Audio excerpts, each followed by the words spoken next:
So hello everyone, again welcome to our channel Mahajan Physics Classes. Now again we are continuing our playlist and this is the playlist for thermodynamics. Clear? हमारे last वाले जो videos थे या last वाली अपनी जो classes थी वो सारी की सारी थर्मोडायनामिक प्रोसेस के ऊपर थी, जिसमें सारे के सारे थर्मोडायनामिक प्रोसेस प्रॉपर तरीके से आपको एक्सप्लेन करके रखे हुए हैं. क्लियर? अब इसके सामने चलते हैं. ठीक है, दैट इज साइक्लिक प्रोसेस, है ना. साइक्लिक प्रोसेस क्या होती है और हम लोग नेक्स्ट चलेंगे दैट इज हीट इंजन के ऊपर, फिर उसके बाद में कार्नोट इंजन और उसके बाद में रेफ्रिजरेटर. क्लियर? और इस तरीके से अपना पूरा टर्म्स चलते रहेगा. ठीक है, चलिए. तो थर्मोडायनामिक्स की अपनी प्लेलिस्ट अपनी बनती हुई आ रही है और ये अभी अपन साइक्लिक प्रोसेस अभी यहाँ देखेंगे. क्लियर? सो साइक्लिक प्रोसेस चीज क्या होती है, सबसे पहले तो ये समझ लो कि साइक्लिक प्रोसेस. ठीक, साइक्लिक इसका मतलब ही कुछ साइकिल की तरह होगा. साइकिल बोले तो चलाने वाला साइकिल नहीं. ठीक है, जो एक पर्टिकुलर ड्यूरेशन में सिमिलर चीज को फॉलो करता हो. ठीक, उसको हम लोग साइकिल करते हैं. ठीक है, कि एक ऐसी प्रोसेस, यहाँ पे हम लोग साइक्लिक प्रोसेस ले रहे हैं but that cyclic process for thermodynamics. तो थर्मोडायनामिक्स में हम लोग ने बहुत अच्छी चीजें देखी हुई, स्टेट फंक्शन, पाथ फंक्शन, है ना. स्टेट फंक्शन अगर एक सॉलिड से अगर लिक्विड में कन्वर्ट होता है या लिक्विड से गैसेस में कन्वर्ट होता है, ठीक है, तो वो स्टेट फंक्शन हो गया. कौन से पाथ से वो कन्वर्ट हो रहा है उसको हम लोग पाथ फंक्शन कहते हैं. ठीक है, ये सारी चीजें हम लोग ने प्रीवियस वाले वीडियोस में बहुत अच्छे से देखी हुई भी है. ठीक है, चलिए. तो ये साइक्लिक प्रोसेस समझते हैं. साइक्लिक प्रोसेस है क्या, कि कोई ऐसी प्रोसेस जो नंबर ऑफ ऑपरेशन परफॉर्म करने के बाद में अपनी इनिशियल स्टेट पे रिटर्न आ जाती है. ठीक है, मतलब any process that return to its initial state after performing number of operations. Number of operations perform करने के बाद में अगर कोई चीज अपने ओरिजिनल या इनिशियल स्टेट पे वापस आ जाती है उसको हम लोग साइक्लिक प्रोसेस कहते हैं. ठीक है, तो साइक्लिक प्रोसेस में हम लोग work done for cyclic process पे कैलकुलेट करते हैं. सो जो आप लोग को एमसीक्यूज में आपको इसमें इसके बहुत सारे क्वेश्चंस भी मिल सकते हैं साइक्लिक प्रोसेस के ऊपर. तो साइक्लिक प्रोसेस में जनरल तौर पे जो मेन हमारा जो मोटो होगा वो मेन मोटो होगा वर्क डन कैलकुलेट करने का. ठीक है, इसका मतलब ये है कि when there is a cyclic process बोलो या कोई कंप्रेशन बोलो या कोई एक्सपेंशन बोलिए, तो इस कंप्रेशन एक्सपेंशन में आप इसका वर्क डन कैलकुलेट करेंगे. ओके, चलिए. तो समझते हैं साइक्लिक प्रोसेस क्या होती है. तो आपने अभी तक इसका डेफिनेशन समझा कि ऐसी कोई प्रोसेस जो नंबर ऑफ ऑपरेशन परफॉर्म करने के बाद में इनिशियल स्टेट पे वापस आ जाती है.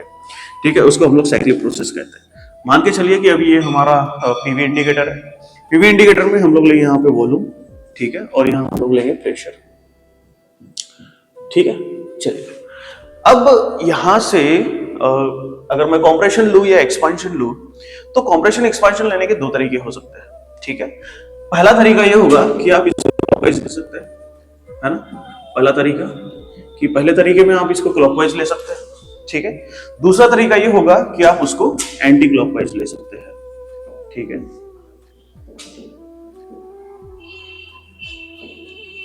ये सेकंड तरीका आपका होगा.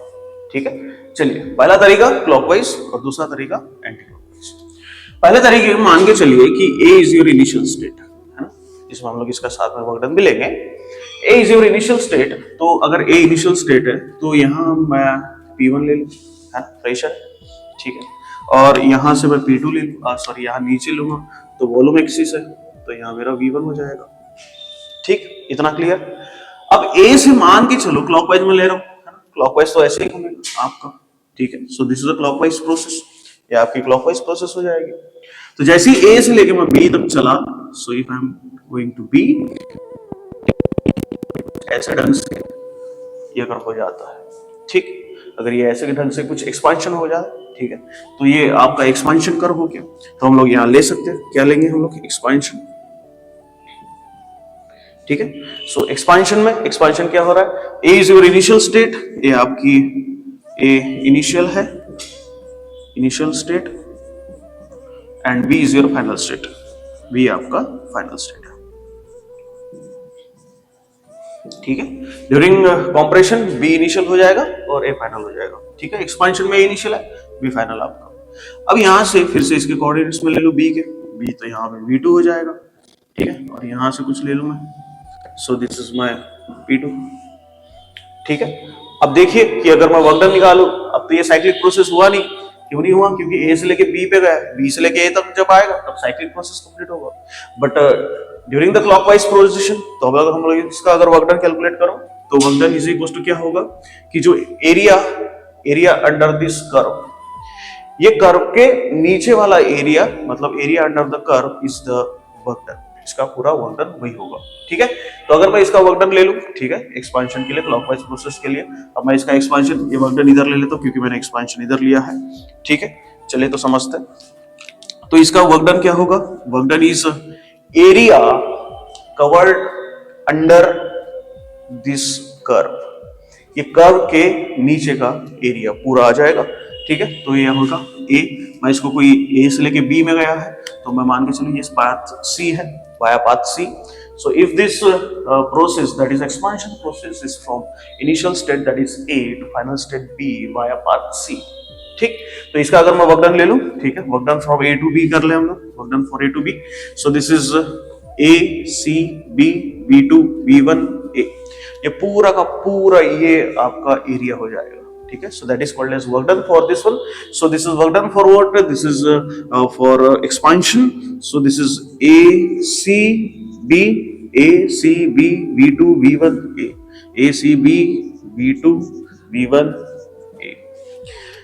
क्लियर? अब ये जो रहेगा, सो एक्सपांशन ले रहे हैं तो ये वर्क डन आपका आएगा दैट इज पॉजिटिव। ठीक है, that is work done is positive during the expansion.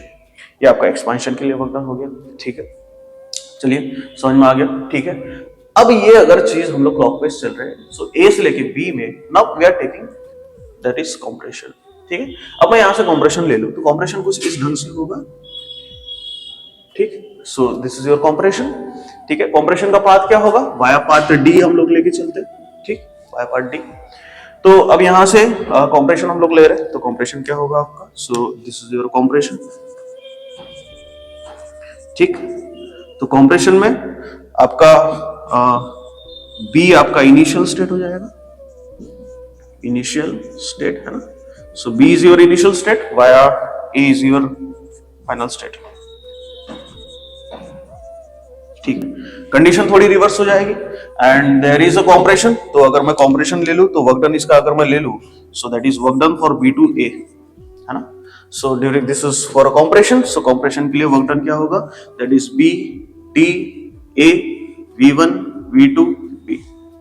ठीक है, हमारा कंप्रेशन के लिए वर्क डन क्या होगा? B D A V1 V2 B।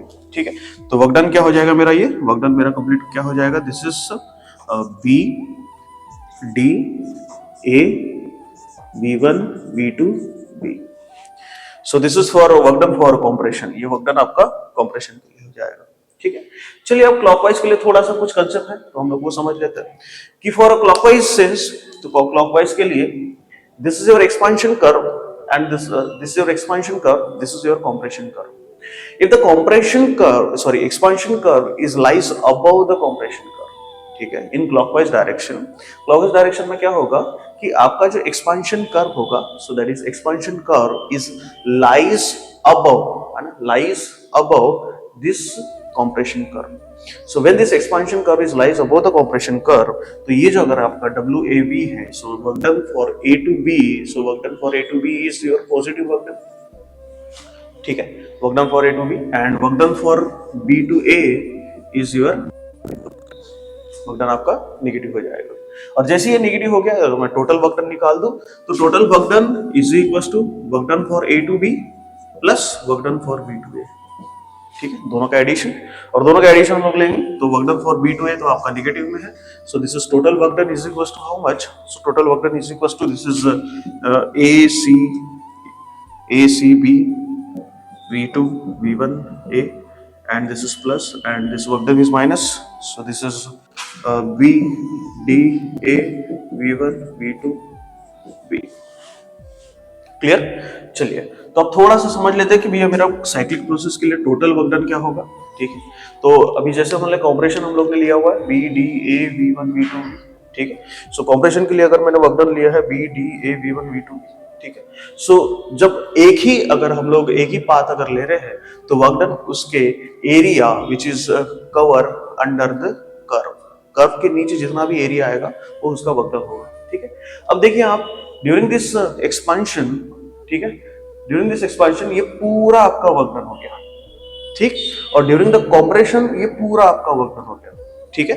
अब आप देखेंगे इसको अच्छे से, तो जिस समय एक्सपेंशन हो रहा है और जिस समय कॉम्प्रेशन हो रहा है, तो ये इतना वाला एरिया, इतना हिस्सा एरिया का, ये इतना हिस्सा, ये देखिए आप लोग, इतना हिस्सा कॉमन है ना, इतना हिस्सा कॉमन हो जाता है। जब इतना हिस्सा कॉमन है तो एक कॉम्प्रेशन के लिए ये प्लस में रहेगा इतना हिस्सा एरिया का, और एक्सपांशन में इतना एरिया माइनस में रहेगा। जैसे ही एक्सपांशन के लिए प्लस में, कॉम्प्रेशन के लिए माइनस में, तो ये इतना एरिया कैंसिल हो जाएगा, तो बचा जो area covered by the loop, ठीक है। तो ये this is area covered by the loop, this is the work done for cyclic process, ठीक है। तो अगर मैं वर्क डन ले लूं साइक्लिक प्रोसेस के लिए, तो होगा आपका ACBDA, so this is the area, so this is work done, so this is the work done for ACBDA, this is the work done for cyclic process, clear, समझ में आ गया। It's very simple. अगर मैं इसको anti clockwise direction से trace कर दूं, अगर मैं एंटी क्लॉकवाइज डायरेक्शन से ट्रेस कर दूं, तो देखिए जैसे एंटी क्लॉकवाइज डायरेक्शन से, तो आपकी ये चीज ऊपर हो जाएगी, ये चीज नीचे आ जाएगी, ठीक है। इसका मतलब ये हो जाएगा कि भैया इफ आपकी that is compression curve is lies above the expansion curve, तो जैसी compression curve is lies above the expansion curve, तो आपका वर्क डन जो रहेगा वो पहले का वर्क डन और A to B वो आपका नेगेटिव में रहेगा और B to A आपका वर्क डन पॉजिटिव में रहेगा।